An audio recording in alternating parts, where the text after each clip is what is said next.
You fool! Warren is dead.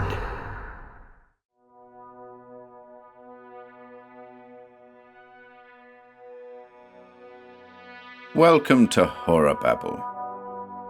At last I'm back with the next entry in the Dr. Satan series by Paul Ernst, Beyond Death's Gateway. Dr. Satan is the world's weirdest criminal, an immensely wealthy man who has turned to crime to satisfy his longing for thrills. Doesn't sound quite so weird in 2026, does he? See the video description for a link to the Dr. Satan playlist. I hope you enjoy this one, folks.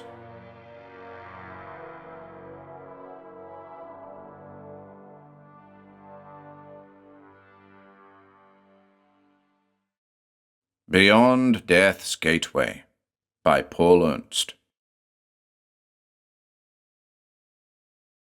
1. The sea was as calm as a pond. Over it the great ship floated like a ghost vessel, dipping a little to long, slow swells, but otherwise as motionless as a thing on a backdrop. The white moon poured down its peaceful flood, but somehow the peace was an eerie thing and not reassuring. In a large cabin on Deck A, 2 men sat behind a locked door and talked in whispers too low to be recorded, if there were a dictograph receiver concealed anywhere. One of the 2 had the often photographed face of Assistant Secretary of War Harley. The other was Jules Marksman, inventor and manufacturer. Harley, a slim, precise elderly man who looked more like a high school principal than an important government official, shook his head a little. "Then, as the invention now stands, it is useless," he summed up. Marksman, the inventor, nodded his bushy grey head. His heavy, grizzled brows drew into a straight line. "Useless," he conceded. "I have the formula for the poison gas completed. It is perfect. A gas so volatile that it spreads at a rate of 100 feet a second in all directions and wipes out all living things, including vegetable matter. But its very speed makes it impossible to use it as other war gases are used. It would wipe out the men releasing it as well as the enemy." "Special masks to protect our own men?" suggested the Assistant Secretary of War. Marksman shook his head. "I thought of that, of course. I worked along that angle for a time, but no mask can be devised to protect a man from the gas. So the answer lies in another direction. That is, an antidote of some sort for it that will permit the men releasing it to feel no ill effects from it." "That sounds difficult. Look here, couldn't this stuff be shot from guns to explode and radiate at a distance?"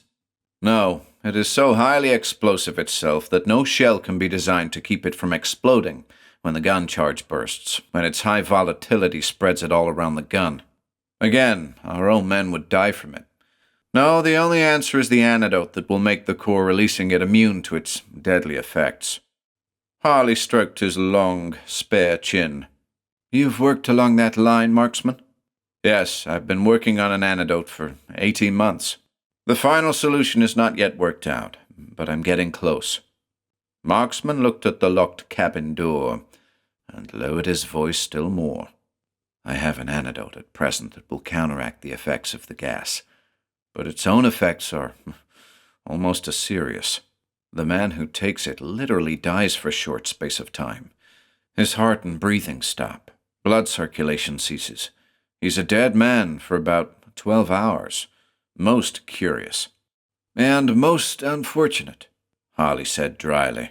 "In 12 hours, the enemy from beyond the radius of the spreading gas could gun and bomb the helpless crew out of existence.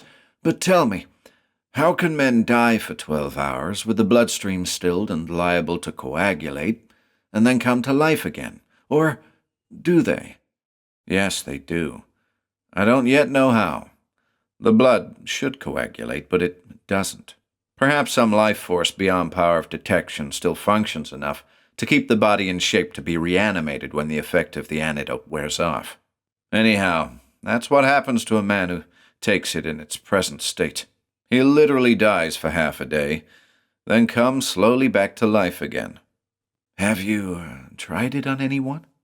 Marksman nodded. His face was a little paler than normal. "What happens to the subject of experiment?" Marksman looked at Harley for a moment, before replying. "I tried it on a dock laborer several times. He wasn't a clever or educated man. He didn't manage to express very well the things that happened to him. But as far as I could gather, he was in the land of the dead during the coma induced by the drug." "Land of the dead?" Harley exclaimed. Then he smiled. "And where is that?" "I don't know." "What's it like?" "I don't know that either. My man hadn't the vocabulary to describe such things in the first place. And the second, he didn't want to talk. And though he was fearless in a blunt, animal way, he refused to take the stuff more than twice." "Probably it has some sort of hashish effect," said Harley, shrugging. "Land of the dead, that's a little thick. But regardless of that angle of it, the poison gas invention is not yet ready to turn over to the War Department.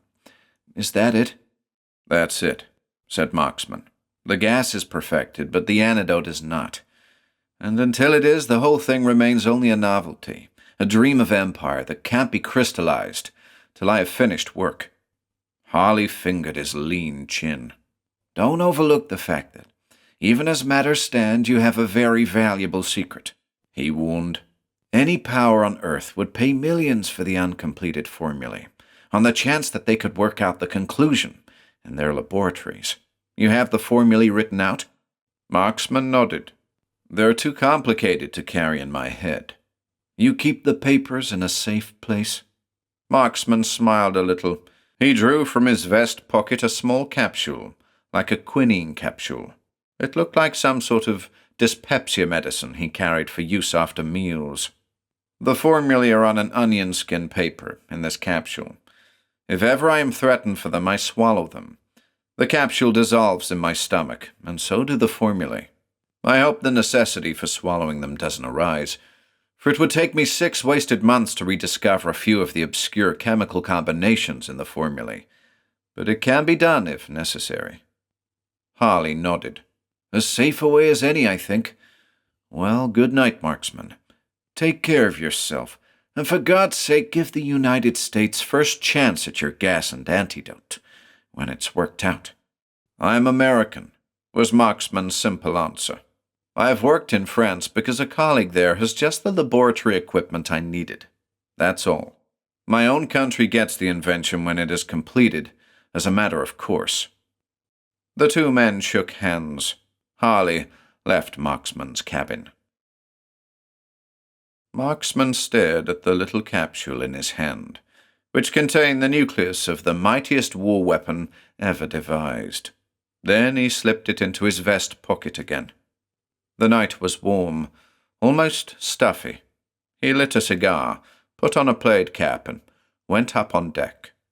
At that moment, in the salon at the opposite end of the ship, from which he had not stirred all evening, a man who looked like a high school principal, but was really Assistant Secretary of War Harley, was talking in low tones with his secretary, a good-looking young fellow of 28. "I hear Marksman is on board with an interesting invention," the secretary was saying. "Are you going to see him?" "By all means," said Harley. "I think a little later in the evening." Marksman passed the windows of the salon without looking in. Assistant Secretary of War Harley had already seen him, he thought. It never occurred to him that a man could make up like Harley so exactly as to fool him. He was well acquainted with the man, and then proceed to pump him dry of details concerning his latest invention. He walked to the rail, fingers touching the capsule in his vest pocket. Sea, calm as a pond. Great ship like a ghost vessel floating over it. Moon pouring down a peaceful but somehow eerie white flood. From the stern came strains of music, as the ship's orchestra played for those in evening dress who cared to dance.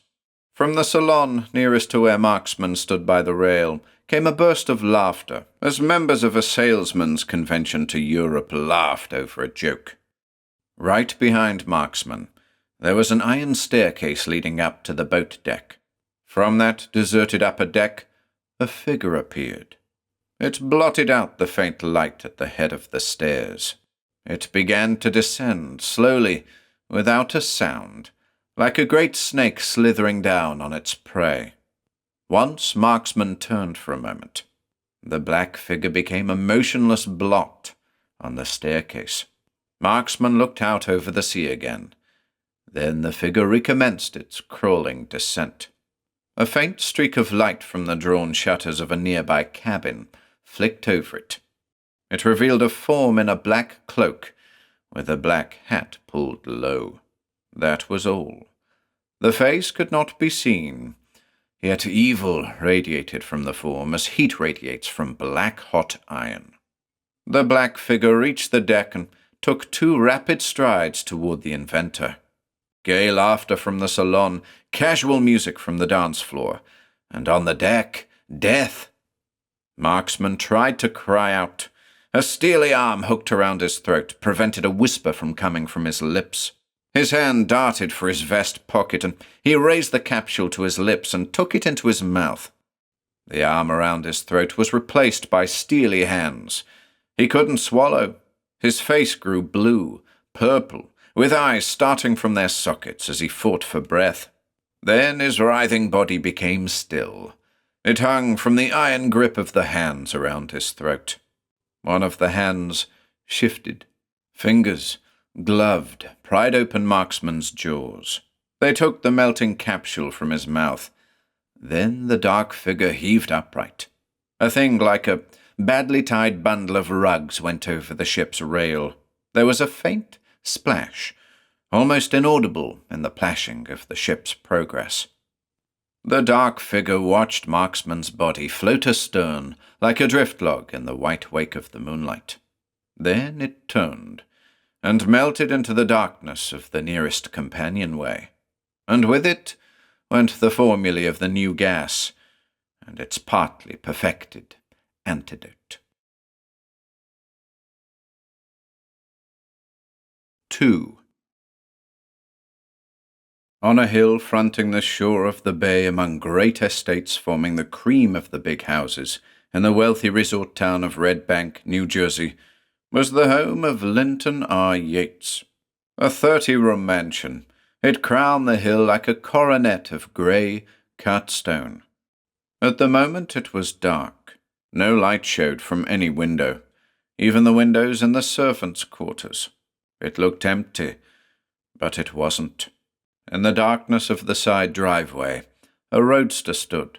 The roadster had been driven there, alone, by Linton Yates himself, and Linton Yates was at present in the basement of the house. Down there, with none of the electric light showing from any barred and steel-shuttered basement window, he stood beside the square furnace at the end wall.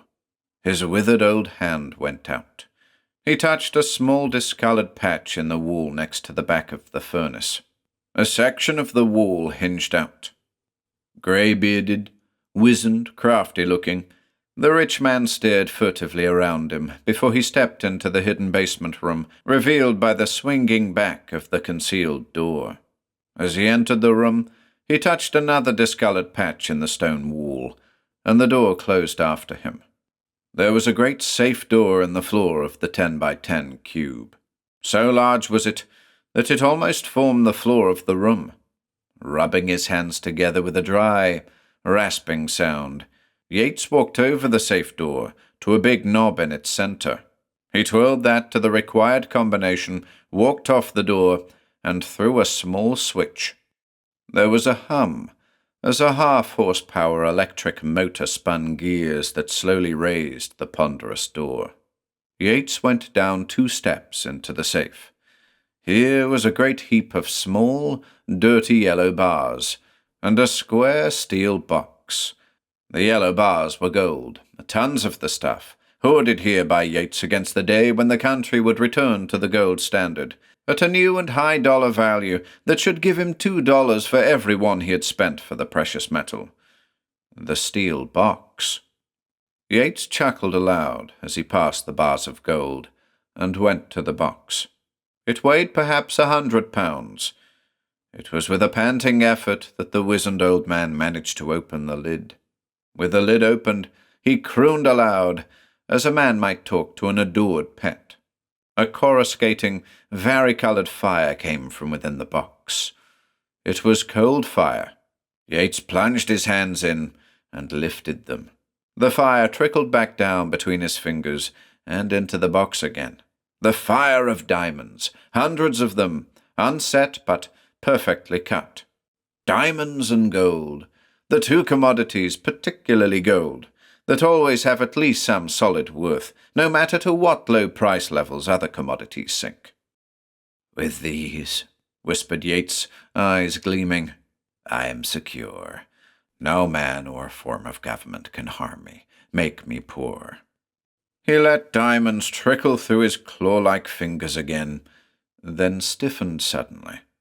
But his stiffening was not that of alarm, nor was it that of listening. He stared straight ahead of him at the steel and copper wall of the sunken safe, but he did not see that wall. His filmed eyes were glazing rapidly, as the eyes of a man glaze in death.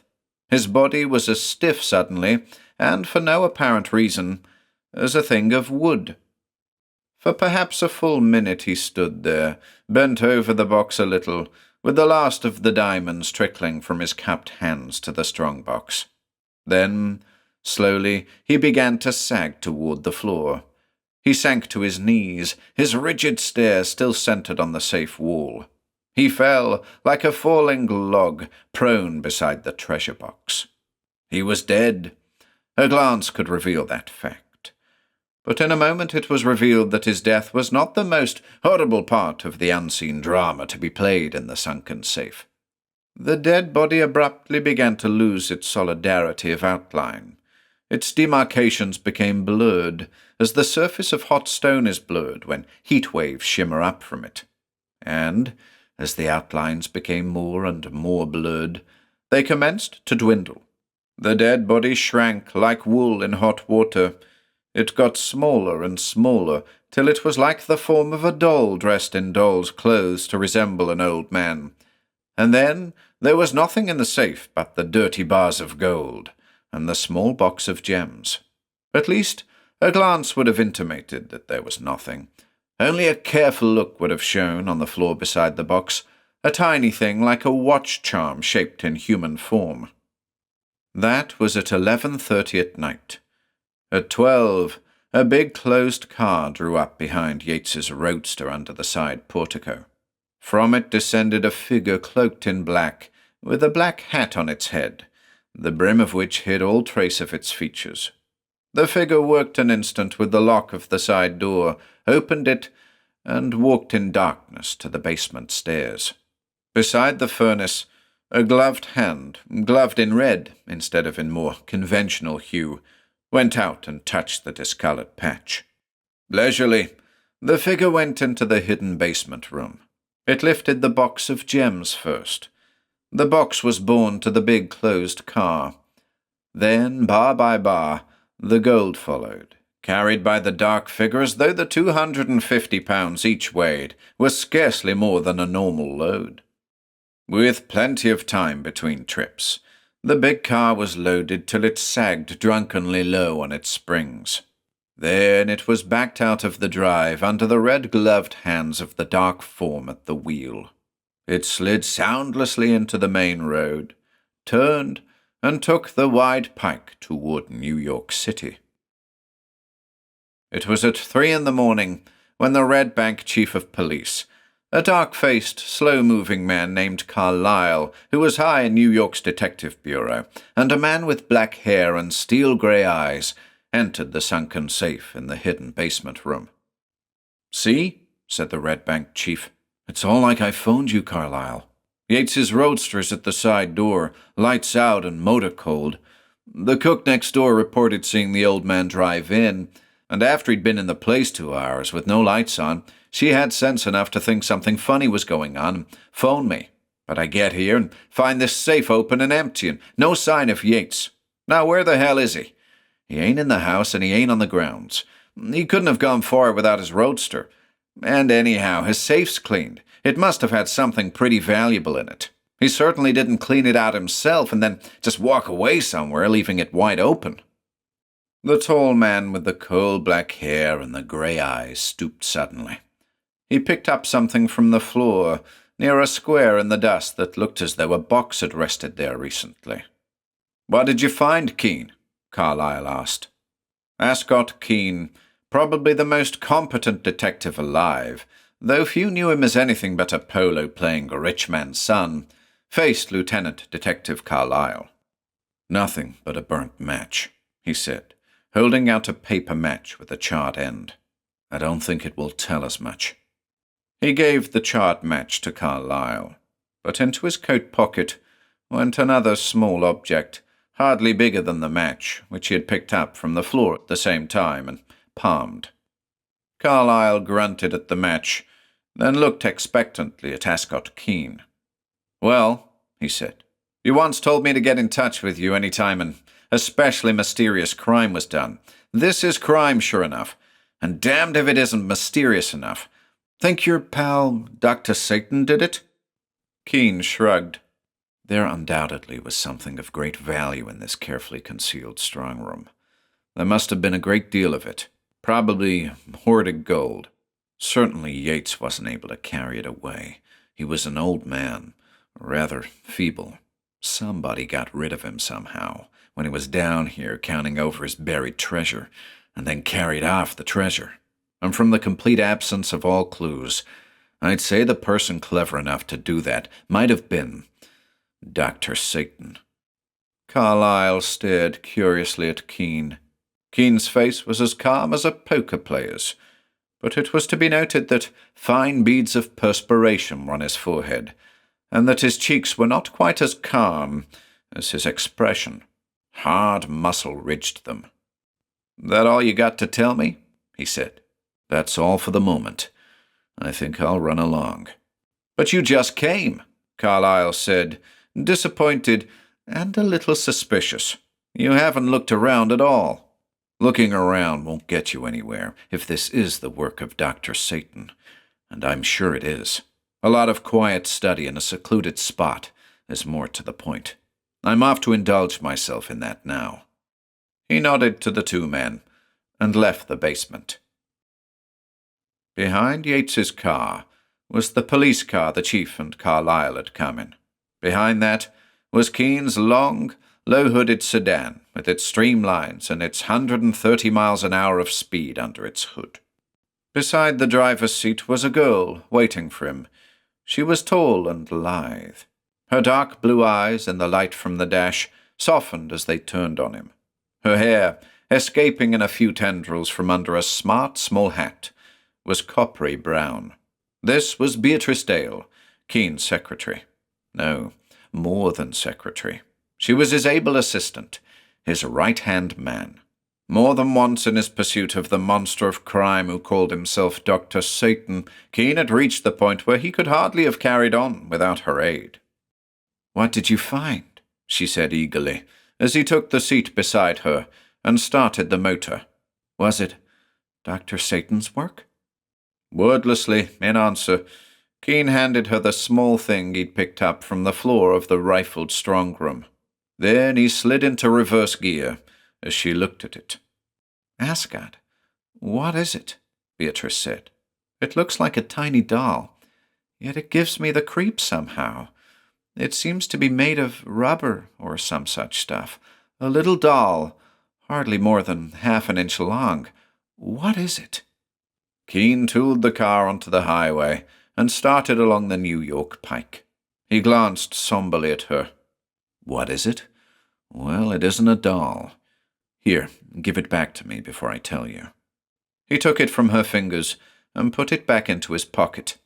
"That," he said, "is a man, not a doll. A dead man." "What?" Beatrice faltered.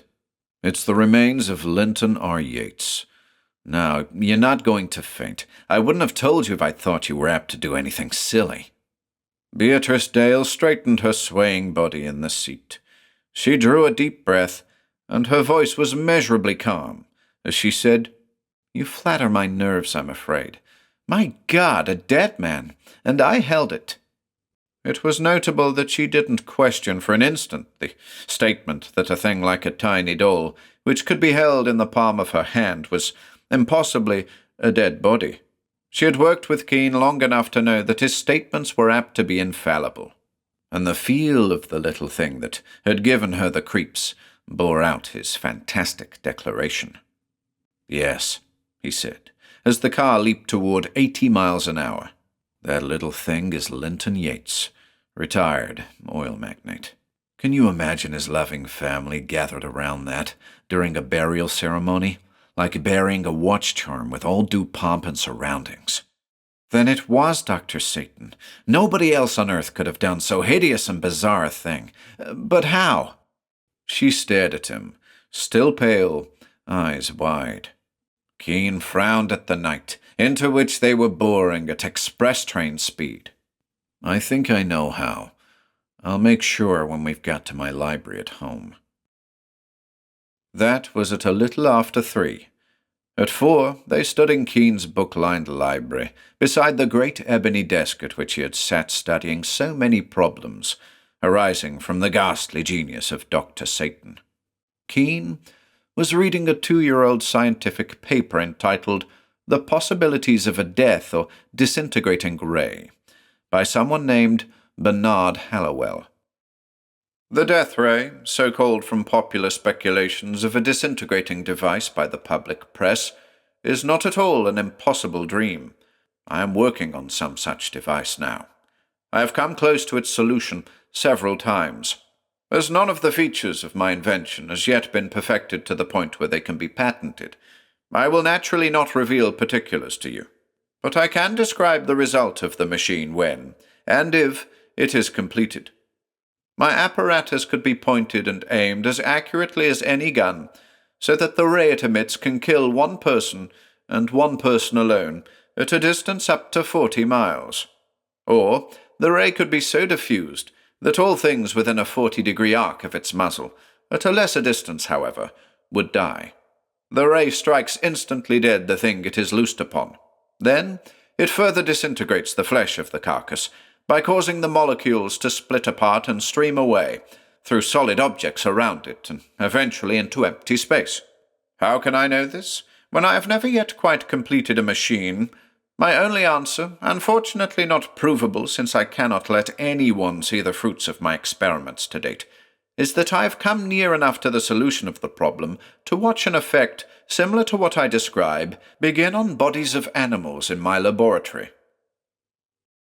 Keane closed the paper and looked at Beatrice. Her blue eyes were level with concentration. She stared at the paper in his hand, then at his face. "Dr. Satan got to the man who wrote that paper, Bernard Hallowell," she said. "Since he wrote it, he has completed the death ray machine. Dr. Satan forced the secret of it from him. That is what the little figure you picked up in Yates's safe means." Keane slowly shook his head. On his forehead again appeared fine drops of sweat, and again hard muscle ridged out on his lean cheeks. "No, Beatrice, it means more than that, much more. You see, Bernard Hallowell is dead. He died 2 years ago, just after reading this paper before a meeting of the American Scientific Institute." Beatrice stared at him, color slowly draining from her face as she vaguely sensed something of what was in his mind. Bernard Hallowell, the one man on earth capable of doing to a human body what was done to Yates, is dead. Yet Dr. Satan got from him the secret of the death ray, which was not quite completed when he died. That can mean only one thing. Dr. Satan has found out how really to do that which charlatans and self-deluded investigators have often claimed baselessly they could do: communicate with the dead. 3. The disappearance on shipboard of the great inventor Jules Marksman stirred police circles as a stick stirs muddy water. The vanishing of Linton Yates was distinctly secondary. Yates, though far richer, was not as internationally known. At the hotel suite booked by Marksman for himself and his assistant, swarms of detectives and newspaper reporters filed in and out, interviewing or trying to interview Slyker, the assistant. But there was one man who had no trouble closeting himself with Slyker. Known to police and newshawks, if not to the public, he was treated with amazing deference. That was Ascott Keane. He sat in the tower suite now with Slyker. "You say you thought Assistant Secretary of War Harley talked to Marksman just before Marksman disappeared?" Keane repeated. Slyker nodded, white-faced, more than a little frightened. He was himself a murder suspect, of course. "But Harley denies seeing Marksman?" Keane went on. "Yes," said Slyker. "Most of the police think I'm making up the story, but I swear I saw Mr. Harley go into Mr. Marksman's cabin. Also, I saw him come out again, and shortly afterward, Mr. Marksman went on deck and was never seen again." Keane looked at the man. He was obviously telling the truth as he saw it. "Harley is above suspicion," Keane mused. "If he denies he was in Marksman's cabin, it's quite likely he wasn't there, in spite of appearances. That means someone must have impersonated Harley. Marksman was bringing home a nearly completed war formula, wasn't he?" Slyker nodded and told him about the poison gas, which was perfected, and the antidote, which was not. The gas was useless as a weapon till the antidote could be worked out better, he concluded. So anyone stealing the gas formula couldn't use it anyhow. If he tried, he'd be knocked out himself. Keane's eyes were intent, and were glinting a little as they always did when he was uncovering a warm scent. "This formula of the antidote," he said slowly. "As it stood, it figuratively killed anyone who took it." "Not figuratively. Actually," the inventor's assistant interrupted. "Anyone taking it dies, as far as medical examinations can show, for 12 hours. And Dr. Satan can communicate with the dead." Keane breathed. "What?" "Nothing. I think I'm beginning to see light, that's all. And now for a very important question. And you'll have to judge for yourself from recommendations given you concerning me, whether you dare answer truly. Did Marksman by any chance have a sample of the antidote among his effects?" Slyker hesitated a long time before he answered that. Then slowly he nodded. "He did. He dared to do it because the formula was so complicated that he doubted if any laboratory could fully analyze the sample and duplicate it." "Let me have it, will you?" said Keane. Again, the assistant studied his face for quite a time, but Keane's sincerity and authority were unquestionable. Slyker got up and went to the next room of the suite. He came back with a heavily sealed envelope in his hand. The envelope was padded out, as though it contained a handkerchief or some other small but bulky thing. "Here it is. Do you want all of it?" "No," said Keane softly. "Just enough for one dose." Slyker opened the envelope. Onto a sheet of writing paper he shook a minute quantity of purplish powder. It was coarse powder, small crystals, really. It looked like powdered amethyst. "This is one dose of the antidote," he said. "May I ask what you intend to do with it?" Keane looked at and through the man. His voice, when he answered, was a little hushed. "I'm going to take it and die. I'm going to find out where a man goes when he's dead. And I hope to meet another person in that place, and perhaps leave him there." Beatrice Dale, to whom he announced the same intention when he returned home, was horrified. "My God, Ascott! Meet Dr. Satan in death? You can't! The risk—" "The risk is a little thing compared to what may happen if I don't," Keane said quietly. "Have you thought at all what this means? Dr. Satan, with the aid of Marksman's uncompleted formula, can visit the dead. From them he can obtain the secrets they died without revealing to any other mortal. Why, the world is his if he can't be stopped. Think of being able to discover the last and perhaps greatest of the inventions Edison was working on when he died. Or the chance of learning from Captain Kidd's own lips where his treasure is hidden. Or finding out the true political machinations of European diplomacy from any of the great statesmen who have recently passed on. Satan can be Emperor of Earth with that knowledge." He looked at the pinch of purplish crystals. The gateway to death. Bring me a glass of water, will you? Even if nothing is accomplished beyond that gateway, even if I never come back from beyond it, it will be interesting to pass through it. Midway between New York and Red Bank in New Jersey, on a flat-topped knoll near the sea, there stands a rather hideous replica of a Rhenish castle, built by an eccentric rich man long dead. The people living near there call it Furlough's Folly, and know that it has been untenanted and in bad repair for many years. What they did not know was that it had been purchased recently by a man who never made a personal appearance during the transaction. What they also did not know was that in a steel-lined room in the basement, the purchaser and his ugly assistant often engaged at night in occupations that would have blanched their faces could they have looked on. The two were there tonight. One, the secret purchaser of Furlough's Folly, was Dr. Satan, dressed in the masquerade it amused him to wear, red cloak covering his lean, powerful body from heels to throat, red mask over his face, red gloves on his hands, and on his head the skull cap of red with the little projections like horns that completed his costume of Lucifer. The other was Bostif, who was like a figure out of an illustration of Dante's Inferno.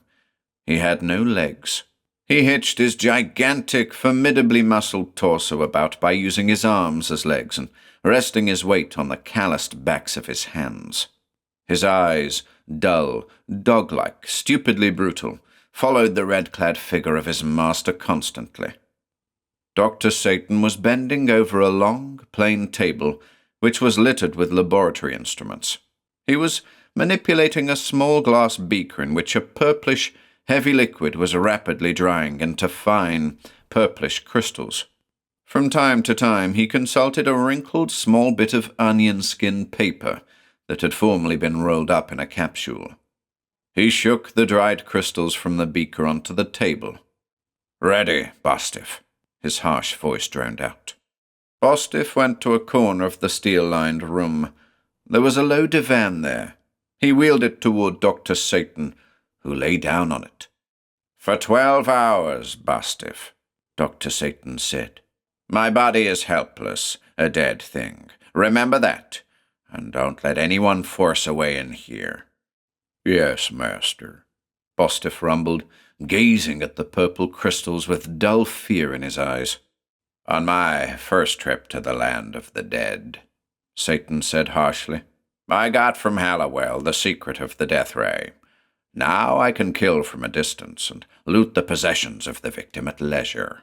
This trip I expect to get from the recently assassinated dictator of Texas, Kelly Strong, full details of his plan to become dictator of the United States, and names of men he placed in key positions to carry out the scheme.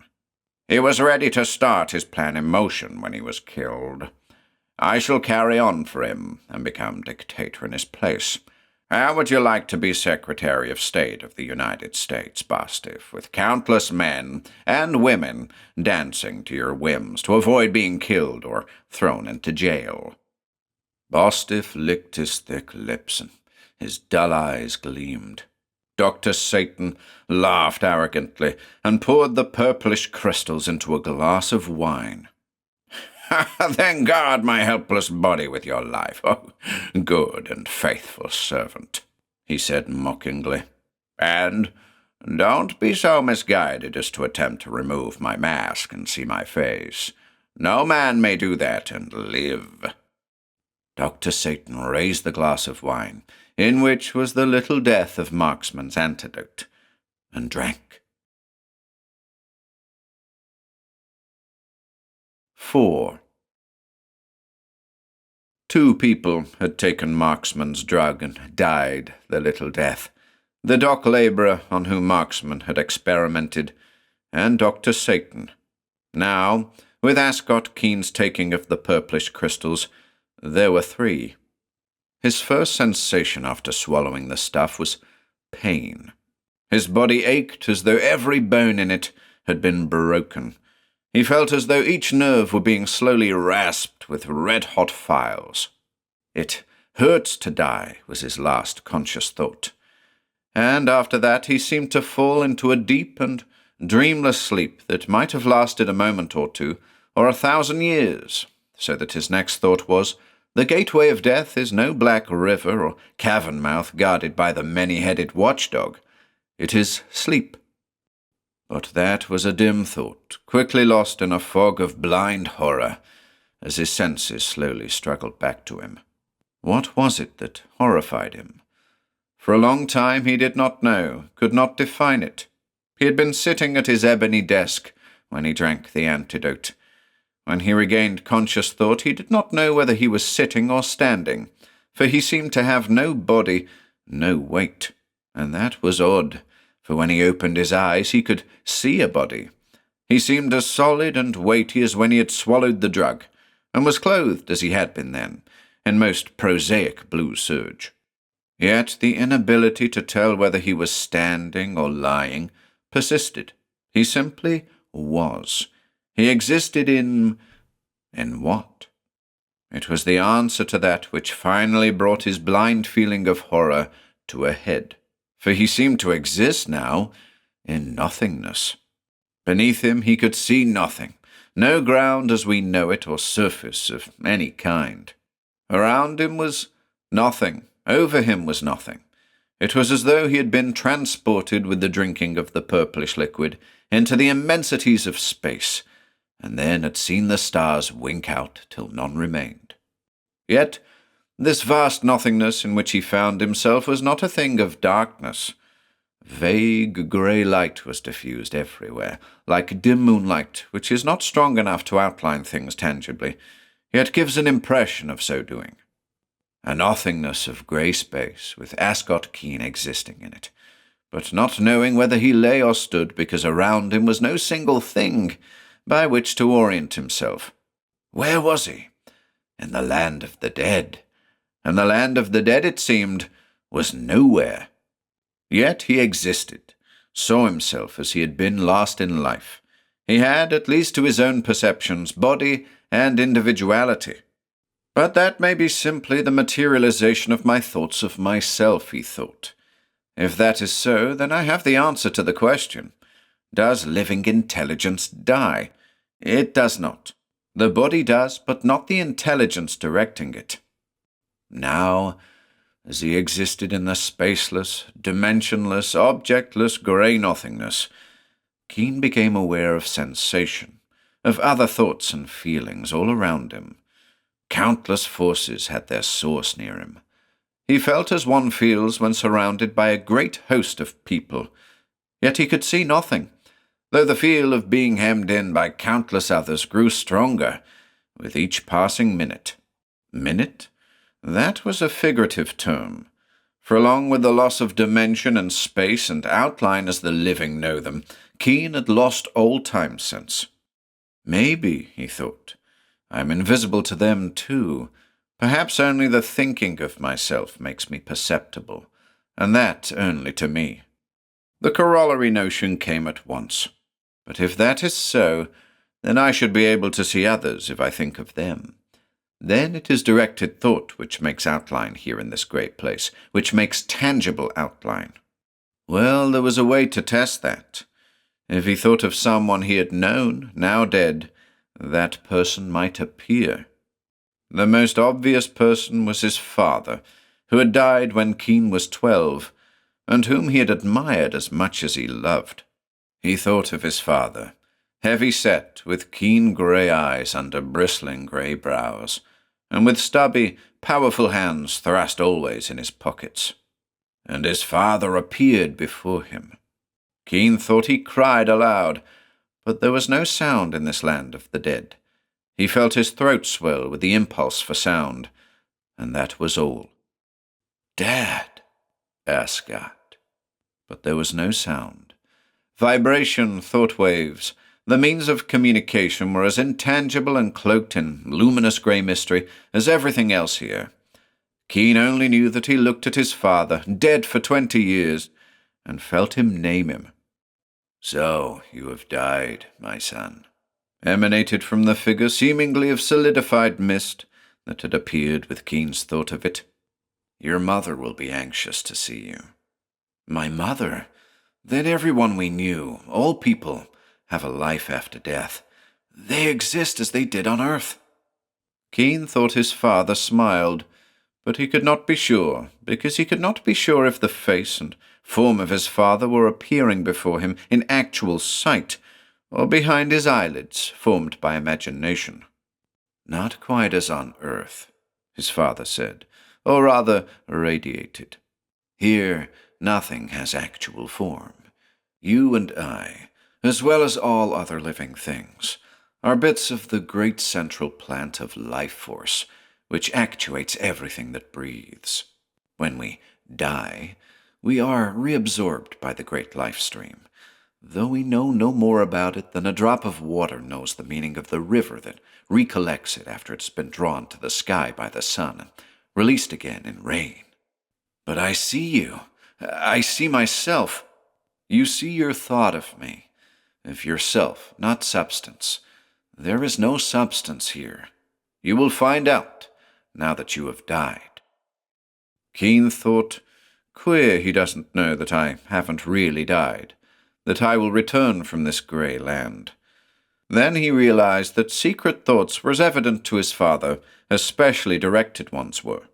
For again he seemed to smile, and he said, I know nothing of what goes on Earth. None of us do, which is contrary to the idea that I, at least, used to have, that the dead know all. Sometimes I would like to know, but I can't find out. The veil of death keeps us from communicating with the living, as well as preventing them from communicating with us. But now there is communication between dead and living, Keane replied.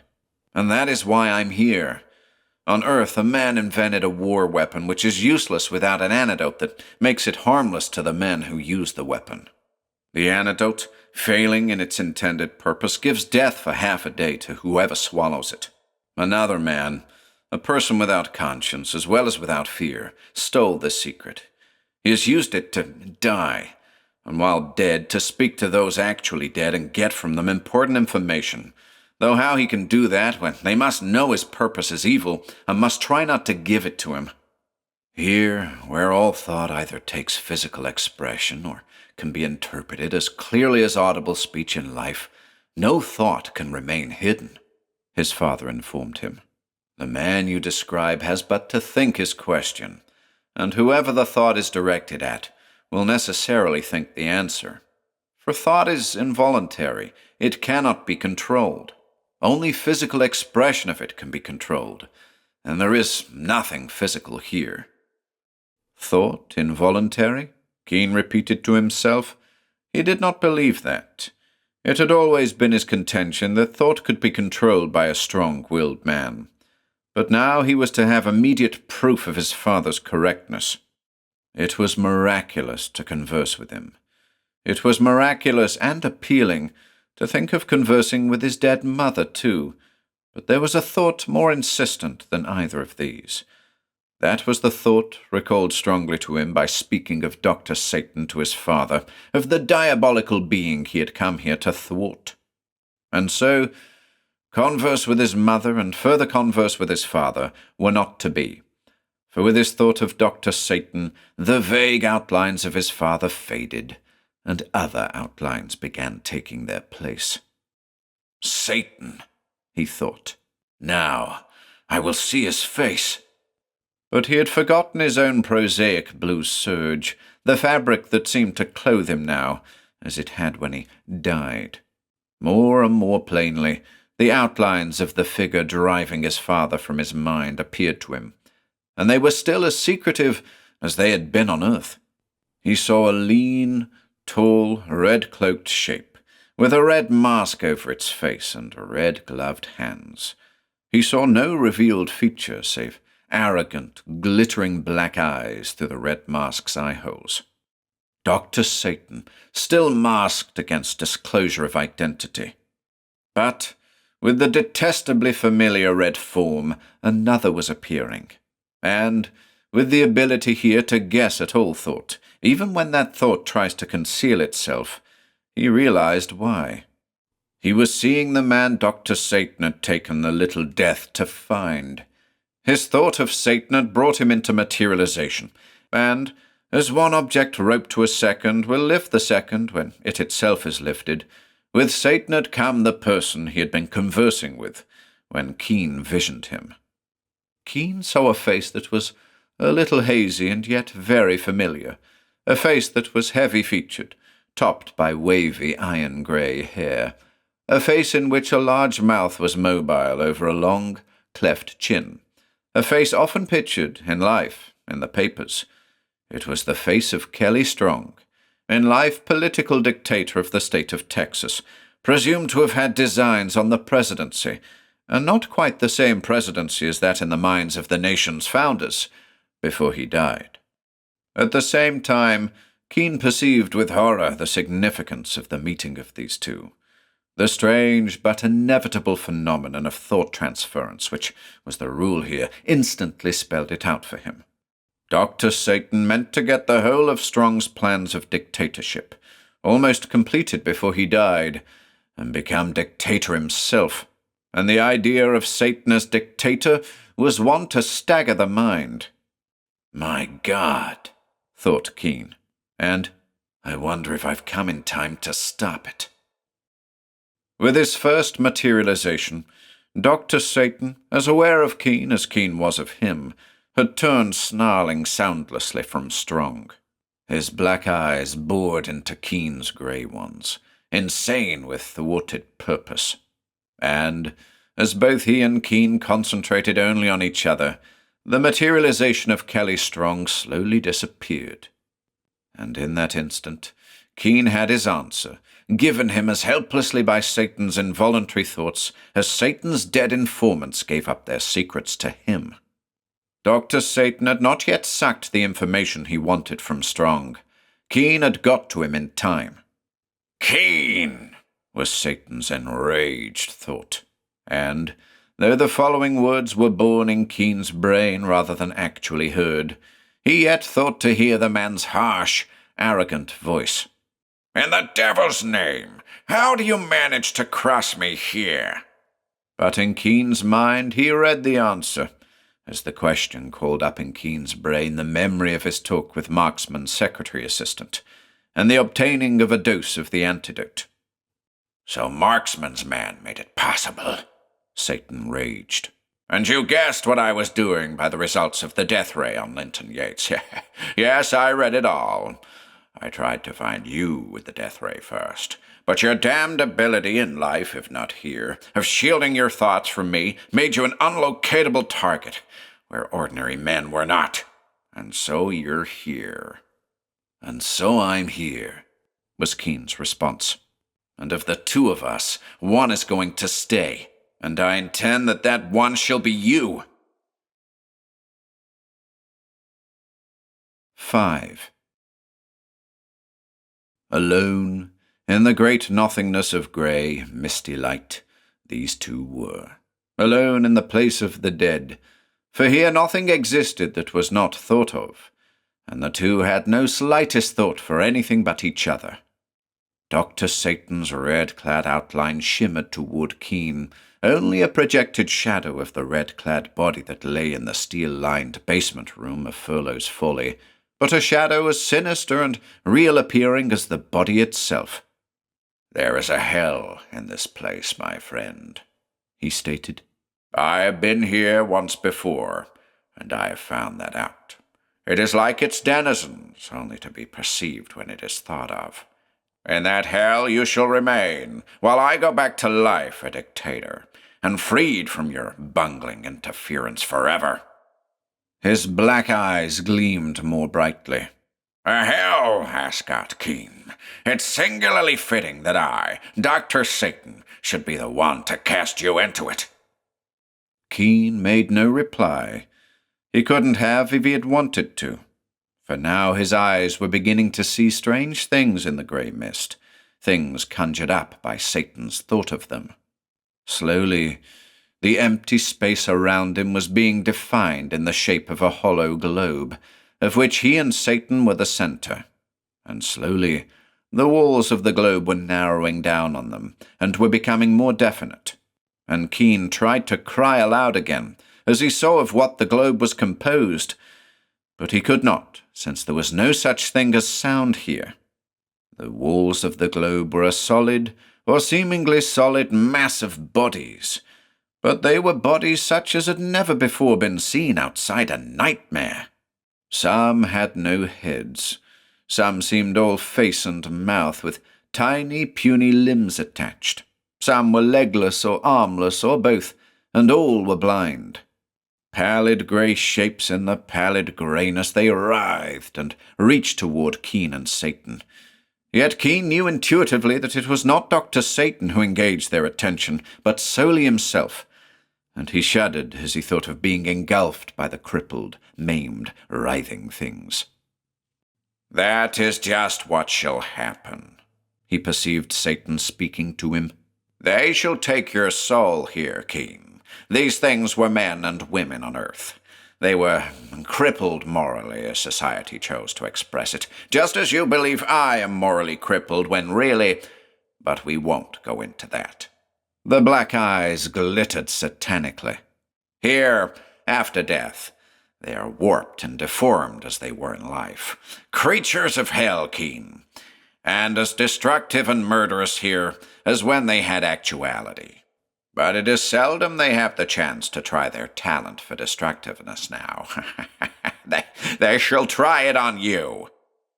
The hollow globe was very small now. Keane had the impression that he could almost reach out and touch the hideous shapes composing the wall, had there been anything there really to touch. "They'll get Dr. Satan too," he thought frantically. "There's no reason why they should pursue me and not him." But he knew as he thought it that there was a reason. The lean, tall form in the red cloak and these warped creatures of afterlife were of the same stuff. Satan could command them, not be destroyed by them, because he thought as they did and lived as they had lived before death took them. "Take him!" He caught Satan's soundless command to the hideous grey shapes. "Take his soul. Hold it here, that on earth his body may be forever a lifeless shell, with soul and intelligence gone." And then the grey shapes were on Keane, and he was a wavering form in a monstrous sea. There was no pain. He saw claw-like hands rip into him, and saw the likeness of his body shredded from him as bits of cloud are shredded from the main cloud bank by a screaming wind. But there was, of course, no pain. However, there was mental agony far exceeding any physical pain. He had no way of being told it, but he knew the truth. If these clawing hands managed to rip away entirely the thought mantle that clothed his spirit, if they managed to strip him of his conception of himself, then he could never go back the way he came. He would be really dead, with no link left between him and the hulk of himself that sat before the empty water glass on his ebony desk. "Take him!" Dr. Satan was exhorting the host he would assuredly join when it was his turn really to die. "Strip his soul! Keep him here!" No real substance, but mist stuff that could be shredded and torn as misty veils are torn. Keane struggled in the hideous current of writhing, clawing, venomous forms. Dr. Satan was near him. He got to the red-cloaked form. He had but half an arm left, though like a man in a nightmare he could look at it and be appalled and yet feel no pain. But the hand remained on this arm, the whole underside of which had been clawed away. That hand drove for Satan's throat, and found it. Perhaps it was because Keane was not really dead, and that hence his materialization had a shade more actuality than those of the writhing things about them. Perhaps it was that his hate of the man, whose cruel joke it was to act as Lucifer, as well as costume himself in Luciferian manner, was strong enough to take some tangible form here in a place of intangibility.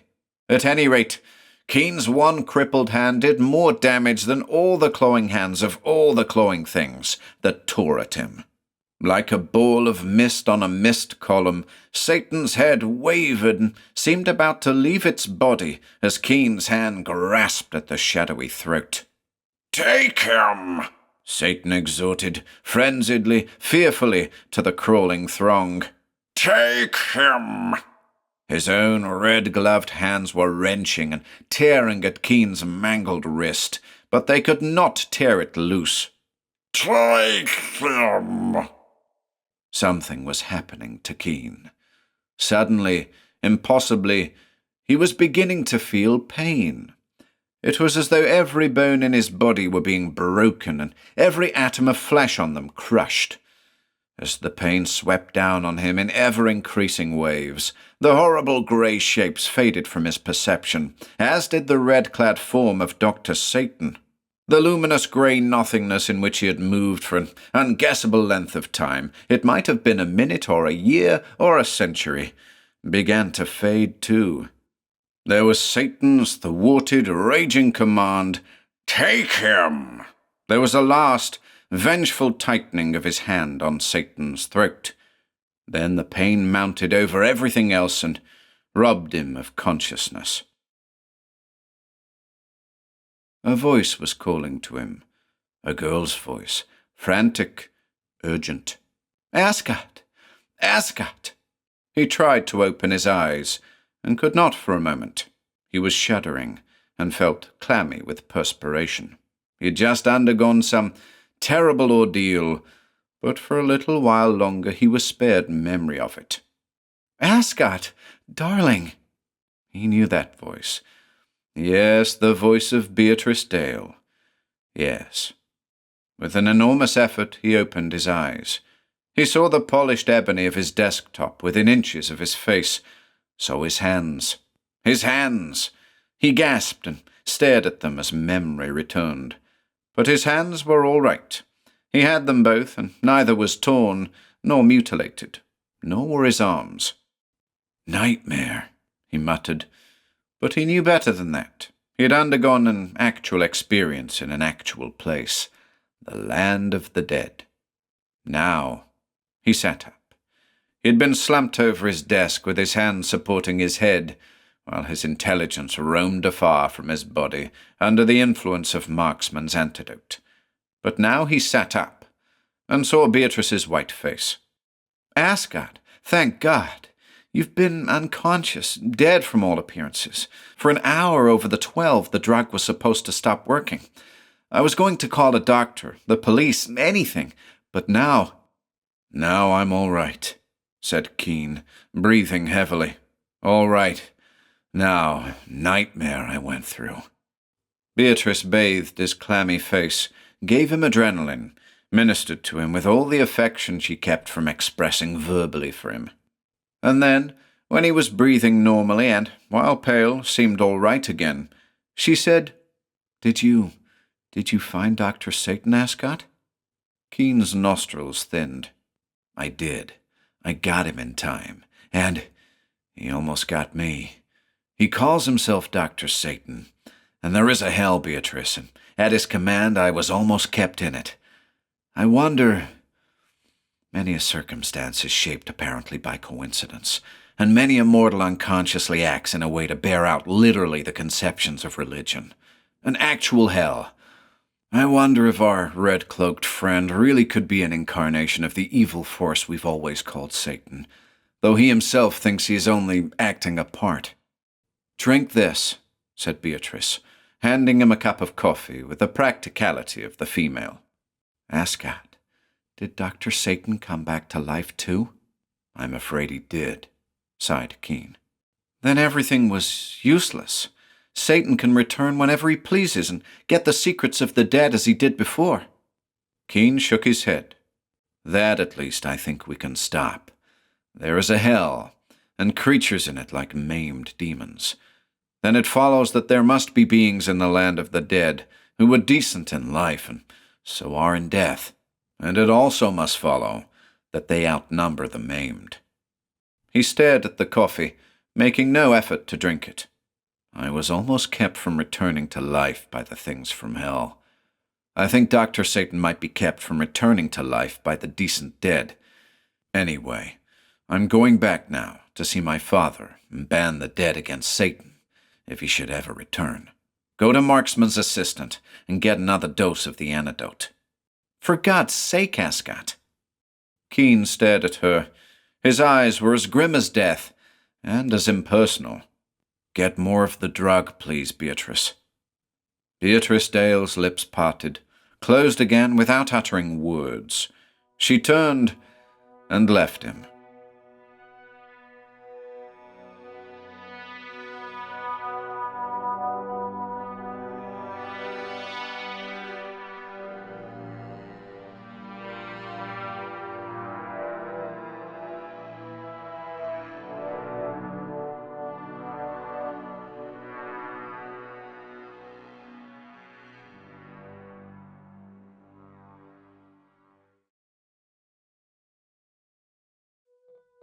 If you enjoyed listening today, be sure to subscribe to the channel by hitting the red subscribe button below.